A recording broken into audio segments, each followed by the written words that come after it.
नमस्कार, मैं हूं निकिता रस्तोगी। आप देख रहे हैं डीएनपी इंडिया। दिल्ली विधानसभा चुनाव का बिगुल बज चुका है। 5 फरवरी को वोटिंग होनी है, 8 को मतगणना होगी। ऐसे में सभी पार्टियां पूरे जोश के साथ चुनावी मैदान में उतरने के लिए तैयार है। जहां बीजेपी, राजधानी की सत्ताधारी पार्टी आम आदमी पार्टी और कांग्रेस पूरा दमखम दिखा रही है, तो वहीं किसानों की पार्टी आरएलडी ने भी दिल्ली के चुनावी रण में उतरने का पूरा मन बना लिया है। दिल्ली विधानसभा चुनाव के चलते आम आदमी पार्टी ने सभी 70 सीटों पर प्रत्याशियों की घोषणा कर दी है। कांग्रेस ने भी 48 उम्मीदवारों के नाम का ऐलान कर दिया है और बीजेपी ने भी 29 नामों की घोषणा करी।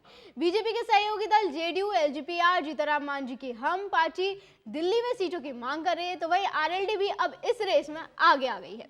खबर है कि आरएलडी ने बीजेपी से गठबंधन में 5 सीटें मांगी हैं। अभी पार्टी बीजेपी के जवाब का इंतजार कर रही है। अगर बीजेपी सीटें देती है तो वो गठबंधन में प्रत्याशी उतारेगी, लेकिन अगर ऐसा नहीं होता है तो फिर पार्टी अकेले ही मैदान में उतर जाएगी, जिसके लिए पार्टी ने तैयारी भी शुरू कर दी है। इसके लिए आरएलडी नेतृत्व ने कई सीटों पर प्रत्याशियों के चयन की कवायद शुरू कर दी। हालांकि पार्टी सभी सीटों के बजाय कुछ चुनिंदा सीटों पर ही प्रत्याशी उतारने पर मंथन कर रही है। सीटों के चयन को लेकर पार्टी के नेताओं से विचार विमर्श करने के बाद तय किया जाएगा कि किन किन सीटों पर चुनाव लड़ना है। आरएलडी के राष्ट्रीय महासचिव संगठन त्रिलोक त्यागी ने बताया है कि इस समय वो दिल्ली में ही है। इसके अलावा आरएलडी के राष्ट्रीय महासचिव अनुपम मिश्रा का कहना है कि दिल्ली में जाट मतदाताओं की संख्या काफी है। कई विधानसभाओं में ये निर्णायक भूमिका में होते हैं। वहीं यूपी और पंजाब से जुड़े भी काफी मतदाता हैं। ऐसे में आरएलडी की उपेक्षा नहीं की जा सकती।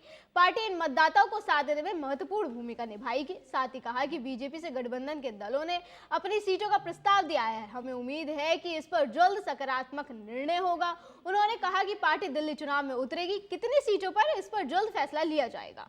दरअसल दिल्ली के जातीय समीकरण और धार्मिक समीकरण की अपनी सियासी अहमियत है।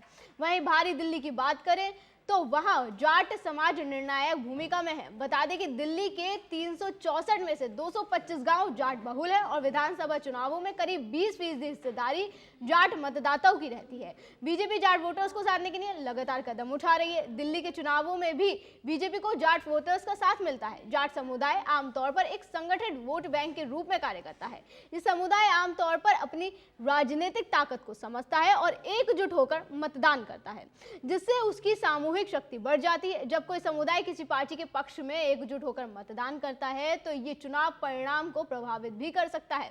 दिल्ली के पूर्व मुख्यमंत्री स्वर्गीय साहेब सिंह वर्मा एक दौर में बीजेपी का जाट चेहरा हुआ करते थे। मौजूदा समय में साहेब सिंह वर्मा के बेटे प्रवेश सिंह वर्मा पार्टी का जाट चेहरा माने जाते हैं, जिन्हें बीजेपी ने नई दिल्ली से अरविंद केजरीवाल के खिलाफ चुनावी मैदान में उतारा है। वहीं आज केजरीवाल ने भी जाटों पर बड़ा दांव चल दिया है। उन्होंने प्रेस कॉन्फ्रेंस कर राजधानी के जाट समुदाय को आरक्षण दिए जाने का मुद्दा उठाया।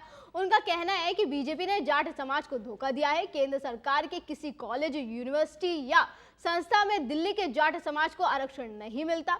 उन्होंने कहा कि दिल्ली के अंदर राजस्थान के जाट समाज को आरक्षण मिलता है, लेकिन दिल्ली के जाट समाज को आरक्षण नहीं मिलता और जाट समुदाय को सेंट्रल ओबीसी लिस्ट में शामिल किया जाना चाहिए। केजरीवाल द्वारा प्रधानमंत्री को लिखा गया ये पत्र दिल्ली के जाट समुदाय की वर्षों पुरानी शिकायत को उजागर करता है। ये मुद्दा न केवल सामाजिक न्याय का है, बल्कि इसके राजनीतिक निहितार्थ भी गहरे हैं और जैसे जैसे दिल्ली विधानसभा चुनाव नजदीक आ रहा है, ये मुद्दा चुनावी माहौल में एक महत्वपूर्ण भूमिका निभा सकता है।